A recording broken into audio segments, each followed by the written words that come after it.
Assalamualaikum warahmatullahi wabarakatuh. Alhamdulillahilladzi khalaqal insan 'allama bil qalam 'allamal insana ma lam ya'lam. Allahumma shalli wa sallim ala sayyidina Muhammadin wa ala alihi wa sahbihi wa man tabi'ahum bi ihsanin ila yaumil mahsyar. Sahabat Al-Fatih, bagaimana kabarnya hari ini? Alhamdulillah. Mudah-mudahan kita semua diberikan kesehatan oleh Allah Subhanahu wa taala dan bisa menjalankan ibadah puasa dengan penuh keimanan dan keikhlasan. Sahabat Al-Fatih yang dirahmati Allah, Bapak mau bertanya nih, surat apa yang pertama kali turun kepada Rasulullah SAW? Surat Al-Alaq ayat 1-5. Ya, betul. Surat Al-Alaq ayat 1-5. Kali ini kita akan membahas apa sih pesan yang ada dalam surat Al-Alaq ayat 1-5. Mari kita bahas satu persatu. A'udzubillahi minasyaitonirrajim. Bismillahirrahmanirrahim. Iqra bismi rabbikal ladzi khalaq. Bacalah dengan nama Tuhanmu yang menciptakan. Sebelum kita mengetahui atau mengenal tafsir surat Al-Alaq ayat 1-5, kita sebaiknya mengetahui sebab turunnya ayat surat Al-Alaq ayat 1-5 ini. Surat Al-Alaq turun ketika Nabi Muhammad SAW menyendiri di Gua Hira. Saat itu Rasulullah SAW berusia kurang lebih 40 tahun. Baginda Nabi Muhammad SAW saat itu di malam ke-17 Ramadan, beliau didatangi oleh malaikat Jibril dan perintahkan untuk membaca. Iqra, iqra, bacalah, bacalah. Saat itu Nabi Muhammad SAW terkejut. Ma'ana biqari'in. Beliau hanya menjawab, aku nggak bisa membaca. Tapi kemudian malaikat Jibril melanjutkan bacaannya sambil mendekap dan melanjutkan ayat 1-5. Sahabat Al-Fatih yang dirahmati Allah, selanjutnya mari kita sama-sama menjelaskan tafsir. Kita belajar tafsir surat Al-Alaq ayat 1-5. Bismillahirrahmanirrahim. Iqra bismi rabbikal ladzi khalaq. Bacalah dengan nama Tuhanmu yang menciptakan. Ketika Nabi Muhammad SAW wafat, jauh meninggalkan kita, maka ayat ini berlaku untuk kita semua sebagai umatnya. Bacalah dengan nama Tuhanmu. Pada ayat ini Allah Subhanahu wa taala tidak menyebutkan objek. Diperintahkan untuk membaca tapi tidak disebutkan objeknya apa. Apa yang mesti kita baca. Ahli tafsir menjelaskan bahwa ini menunjukkan kata atau perintah membaca sifatnya umum. Membaca apapun asalkan bismi rabbika, sesuai dengan nama Allah. Sumber yang kita baca itu tidak bertentangan dengan perintah Allah dan bertujuan untuk Allah Subhanahu wa taala. Sahabat Al-Fatih yang dirahmati Allah, di dalam kehidupan ini ada dua yang mesti kita baca, yaitu ayat Allah yang bersifat qauliyah dan ayat Allah yang bersifat kauniyah. Apa ayat Allah yang bersifat qauliyah? Yaitu ayat Al-Quran.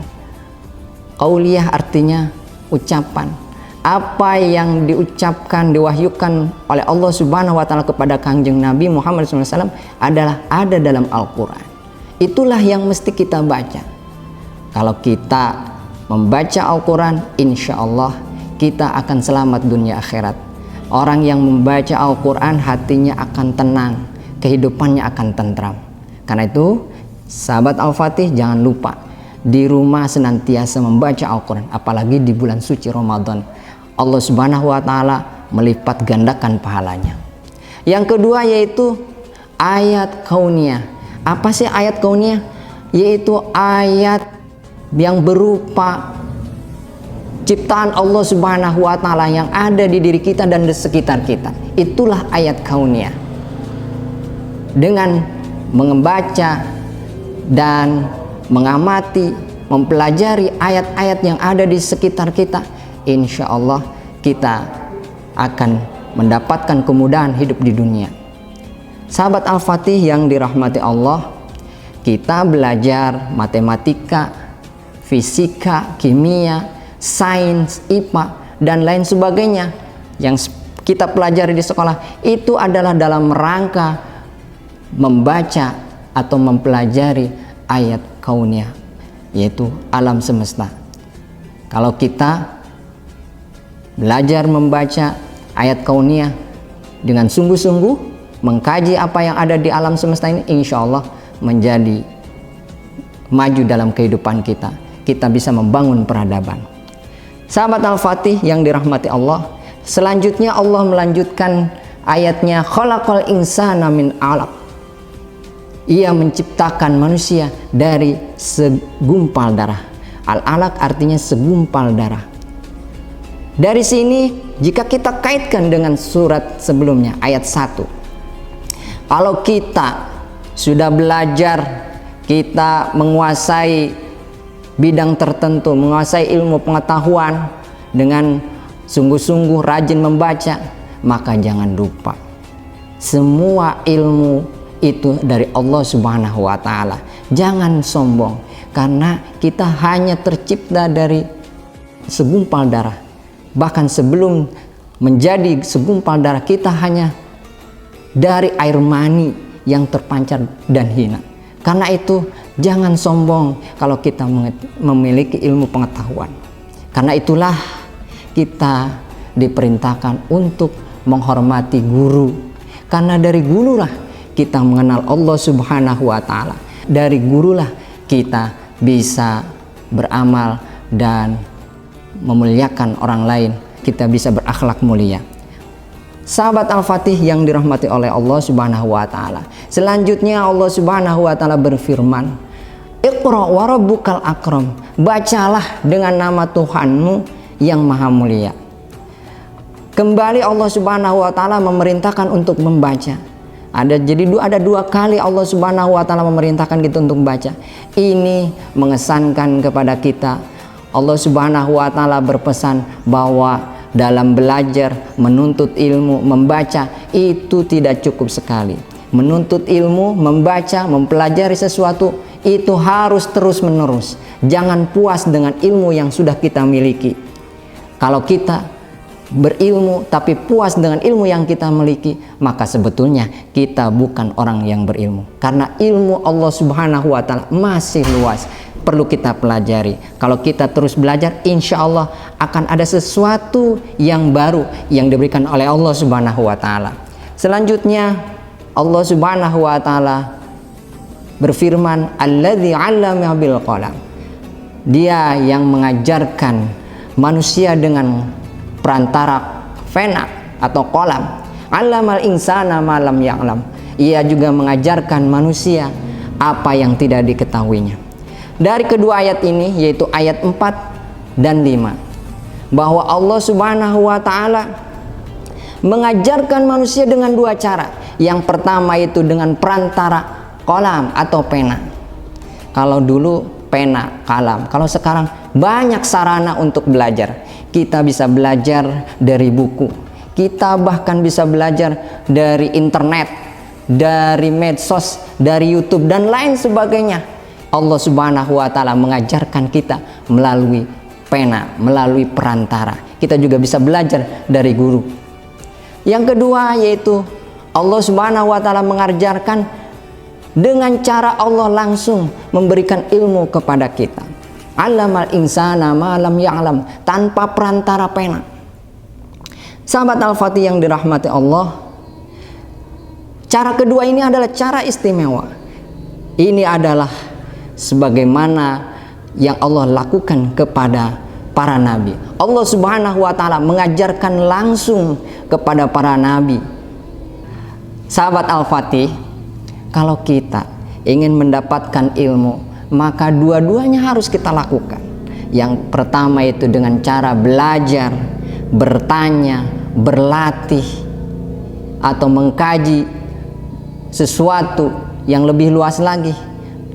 Tapi jangan lupa, yaitu kita meminta bantuan kepada Allah Subhanahu wa Ta'ala, supaya Allah Subhanahu wa Ta'ala mengajarkan langsung kepada kita.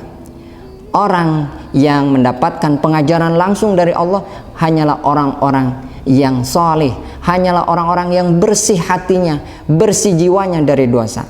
Karena itu, anak-anakku, sahabat Al-Fatih yang dirahmati Allah, kalau kita ingin diberikan kemudahan, ingin diberikan ilmu yang luas oleh Allah Subhanahu wa Ta'ala, maka jangan sekedar membaca, jangan sekedar belajar dari sarana belajar, tapi juga tingkatkan keimanan dan ketakwaan kita kepada Allah Subhanahu wa Ta'ala. Bantulah diri kita untuk memahami ilmu dengan rajin sholat sunnah, rajin puasa, rajin tahajud, rajin berdoa di malam hari. Insya Allah, Allah akan mudahkan kita untuk mendapatkan ilmu. Ini adalah janji Allah Subhanahu wa Ta'ala, sebagaimana dalam Al-Quran surat Al-Baqarah ayat 282. Wattaqullah wa yu'allimukumullah. Bertakwalah kalian kepada Allah dan Allah akan mengajarkan kalian semua. Baik, anak-anakku, sahabat Al-Fatih semua, sebelum Bapak tutup, ada kuis. Insya Allah bagi yang cepat, bagi yang bisa menjawab, akan mendapatkan hadiah menarik dari sekolah Al-Fatih. Pertanyaan yang pertama yaitu, surat apa yang pertama kali turun kepada baginda Nabi Muhammad SAW? Tulis suratnya dan jangan lupa di mana dan tanggal berapa ayat itu turun kepada baginda Muhammad SAW. Pertanyaan kedua yaitu, tadi Bapak jelaskan bahwa di alam dunia ini ada dua ayat yang mesti kita baca. Yang pertama yaitu ayat qauliyah dan yang kedua yaitu ayat kauniyah. Jelaskan kedua ayat tersebut. Silahkan, dua pertanyaan itu kalian jawab di kolom komentar. Siapa yang cepat, siapa yang benar akan mendapatkan hadiah menarik dari sekolah. Dan jangan lupa untuk anak-anakku sahabat Al-Fatih untuk like, share, komen, dan subscribe di channel Sekolah Al-Fatih TV. Baik anak-anakku dan sahabat Al-Fatih yang dirahmati Allah, itu saja yang bisa Bapak sampaikan. Mudah-mudahan hari ini kita mendapatkan ilmu yang bermanfaat. Bapak tutup. Hadanallahu wa iyyakum ajmain. Wassalamualaikum warahmatullahi wabarakatuh.